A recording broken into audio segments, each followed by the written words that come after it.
Hello friends, मैं नीता तिवारी आप सभी का स्वागत करती हूं आपके अपने स्मार्ट लर्निंग के प्लेटफॉर्म पे। तो फ्रेंड्स, हम इंडस वैली सिविलाइजेशन के बारे में पढ़ रहे हैं और आज की वीडियो में हम इसके जो नगर की जो विशेषता है उसके बारे में पढ़ेंगे।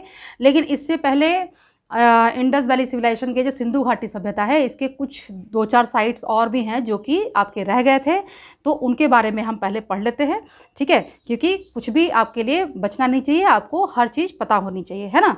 तो चलिए हम पहले जो 2-4 साइट्स बचे हैं हमारे उनको भी हम देख लेते हैं, ठीक है फ्रेंड्स। तो सबसे पहले है हमारा अली मुराद। तो देखिए, अली मुराद यह वर्तमान पाकिस्तान में सिंधु नदी के किनारे अत्यंत छोटा स्थल है जो चारों तरफ से एक पाषाण निर्मित दीवार से घिरा है, ठीक है। नेक्स्ट पॉइंट क्या है इसका, यह एक ग्रामीण स्थल ज्ञात होता है। यहाँ से एक कुआं तथा कांसे की एक कुल्हाड़ी प्राप्त होती है, ठीक है। ये हो गया हमारा अली मुराद। अब आइए देखते हैं आमरी। ये सब जो इम्पोर्टेंट साइट्स हैं आपके, है ना, तो उसी जो मैंने आपके लिए वीडियो बनाए हैं इंपॉर्टेंट साइट्स के, तो उसी में ये 2-4 साइट्स आपके रह गए थे पिछले वीडियो में, तो उसको हम यहाँ देख रहे हैं। तो अब है आमरी। यहाँ सबसे प्राक हड़प्पा कालीन साक्ष्य प्राप्त हुआ है। सबसे पहले 1929 में NG मजुमदार ने इस स्थल की खुदाई कराई। पुनः मतलब दोबारा 1957-58 में JM कैसल के नेतृत्व में इसकी खुदाई हुई, ठीक है। तो पहले सबसे पहले इसकी खुदाई कब हुई थी? 1929 में। किसने कराई थी? NG मजुमदार ने, ठीक है। और दोबारा जो इसकी खुदाई की गई तो वो कब की गई? 1957 में। और ये किसके नेतृत्व में, किसके द्वारा करवाया गया? JM कैसल के नेतृत्व में, ठीक है। यहाँ पर सुव्यवस्थित दुर्गीकरण के साक्ष्य नहीं मिले हैं। चलिए आगे देखते हैं।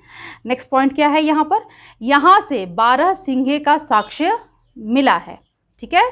तो ये हो गया हमारा अली मुराद और आमरी। अब आइए राखी गढ़ी। राखी गढ़ी एक बहुत ही इंपॉर्टेंट साइट है फ्रेंड्स, तो आइए इसको हम देखते हैं।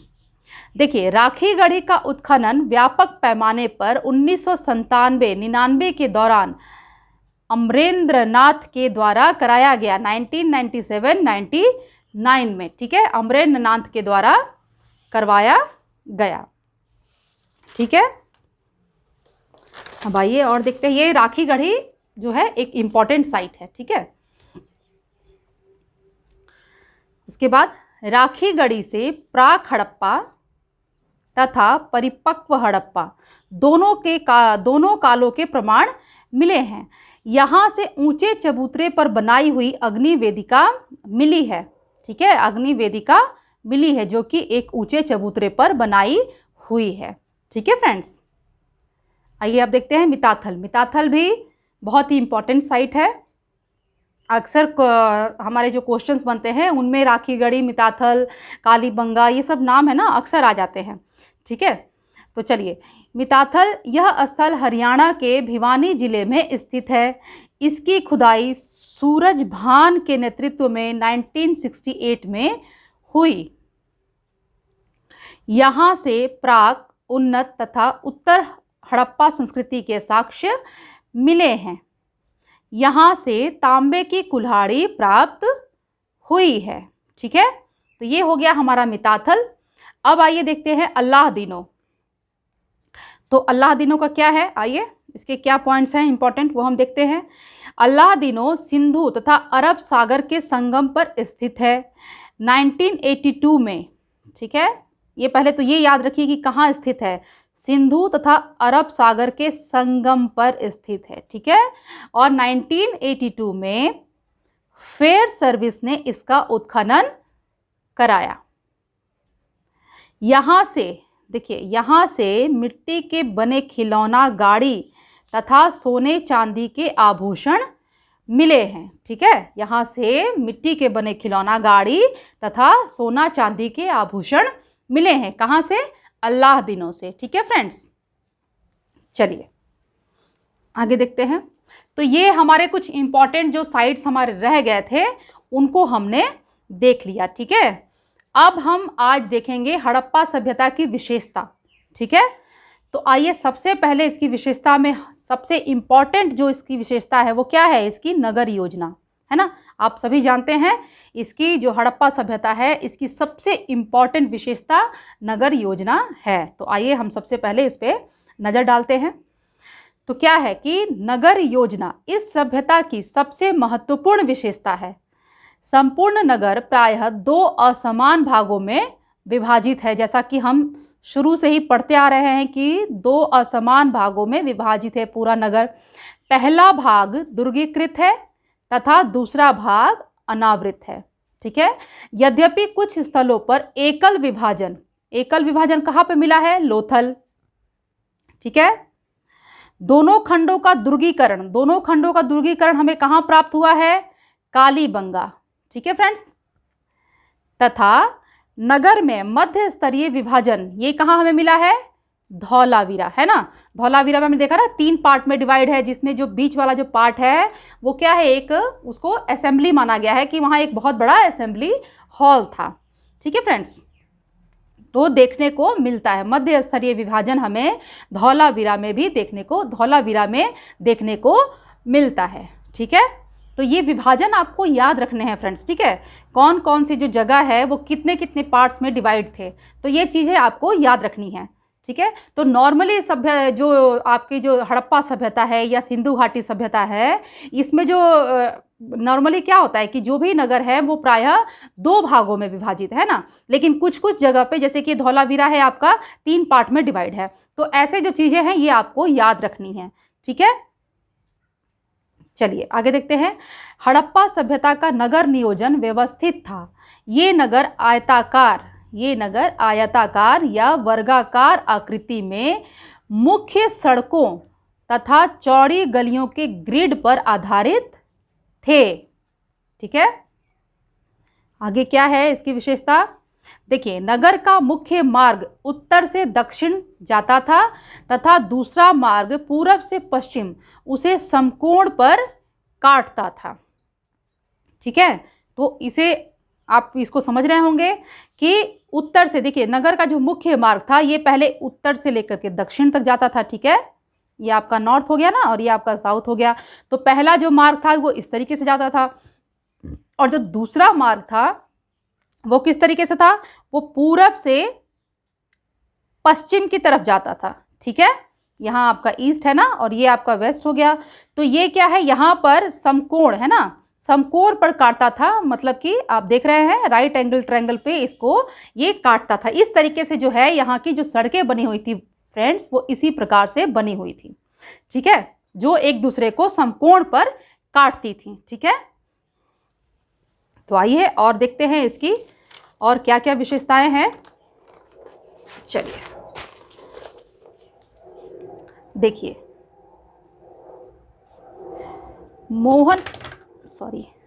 मोहनजोदाड़ो की मुख्य सड़क थी मोहनजोदाड़ो की, उसको राजपथ भी कहा जाता है। ठीक है, राजपथ की चौड़ाई 10 मीटर तक थी। अन्य सड़कों की चौड़ाई 2.75 मीटर से 3.66 मीटर तक थी। गलियां 1.8 मीटर तक चौड़ी होती थी। जो गलियां होती थी वो 1.8 मीटर तक चौड़ी होती थी। सड़कें कच्ची होती थी। ठीक है, सिर्फ मोहनजोदाड़ो से एक सड़क के पक्कीकरण का साक्ष्य मिला है। आगे देखते हैं। सड़कों के किनारे पानी बहने के लिए नाली की व्यवस्था थी, जिसमें कूड़ा करकट एकत्रित करने के लिए जगह जगह मेल होल बने हुए थे। नालियों तथा मेन होल पर ढक्कन रहता था। ठीक है, तो जैसे जो सड़क जो बनी हुई थी तो उसमें क्या था कि जो पानी बह के जाएगा तो जो भी कूड़ा करकट है उसको क्लीनिंग भी तो चाहिए ना नाली की, तो जगह जगह पे कुछ कुछ दूरी पे कुछ में ये ऐसे मेन होल बनाए हुए थे। ठीक है, और ये पूरा ढका हुआ था। ये जो नाली बनी हुई थी ये पूरी ढकी हुई थी और इनकी सफाई अच्छी तरीके से की जा सके इसके लिए इस प्रकार से होल बनाए गए थे।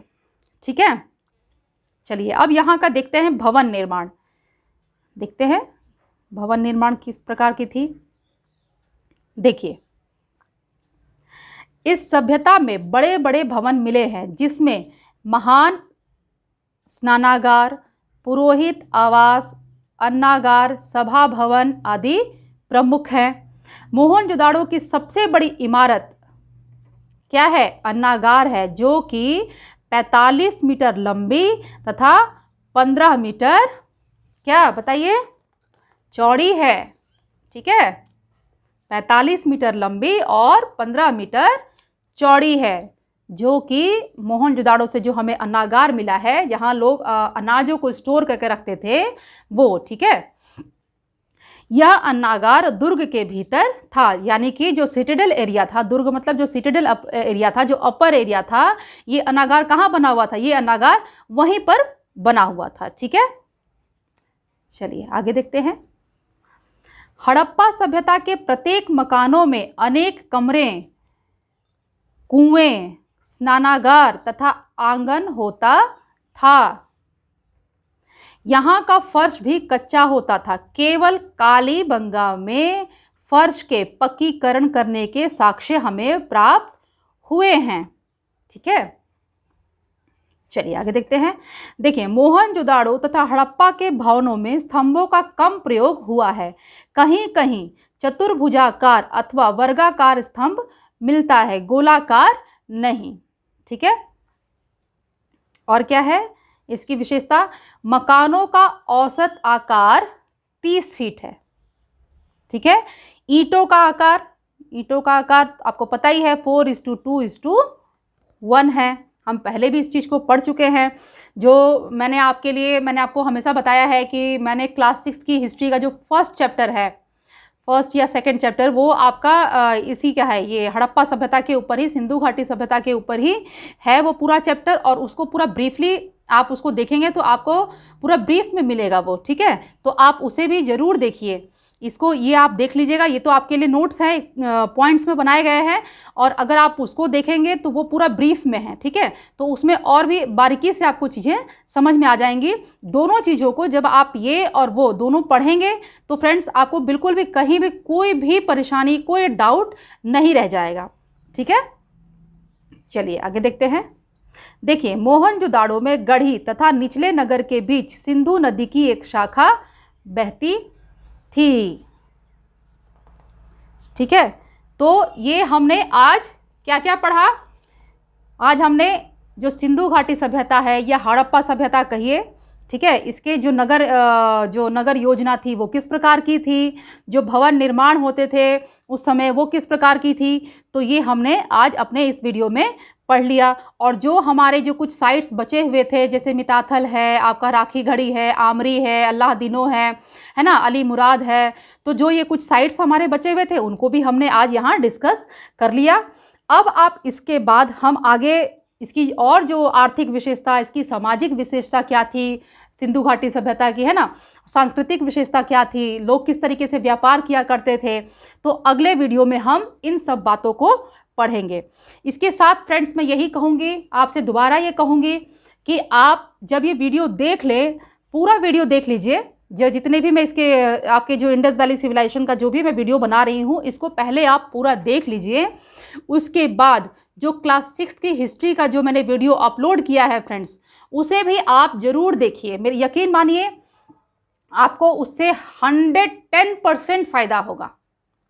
ठीक है, अगर आप इसको देख ले, इस वीडियो को पूरा जो मैं बना रही हूँ आपके लिए, जो नोट्स रेडी कर रही हूँ, इसके साथ अगर आपने वो वीडियो भी देख लिए, क्योंकि एनसीईआरटी से ही क्वेश्चंस आते हैं ना, और जो भी मैं आपके लिए ये जो नोट्स रेडी करती हूँ ये एनसीईआरटी से ही करती हूँ, तो ये मैंने आपके लिए पॉइंट्स में बनाए हैं। ठीक है, तो अगर आप उस वीडियो को देख लेते हैं तो बाय द वे मान लीजिए कि अगर आपके कोई पॉइंट्स यहाँ रह जाते हैं, सपोज़ कीजिए, ऐसे तो मैं अपनी तरफ से पूरी कोशिश करती हूँ कि कोई पॉइंट्स बचे ना, बट फिर भी यदि कहीं कोई पॉइंट्स अगर यहाँ हमसे छूट जाते हैं, तो अगर आप उन वीडियोस को देखेंगे, क्लास 6 की जो वीडियो है फ्रेंड्स, अगर उनको आप देखेंगे तो आपका पूरी तरीके से तैयारी हो जाएगा। ठीक है, सिंधु घाटी सभ्यता की जो तैयारी है वो आपकी पूरी हो जाएगी।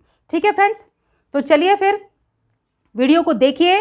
वीडियो देखने के बाद यदि आपको पसंद आ जाए तो वीडियो को लाइक कर दीजिए। चैनल को अभी तक अगर आपने सब्सक्राइब नहीं किया है तो प्लीज़ प्लीज़ फ्रेंड्स मेरे चैनल को सब्सक्राइब कर लीजिए।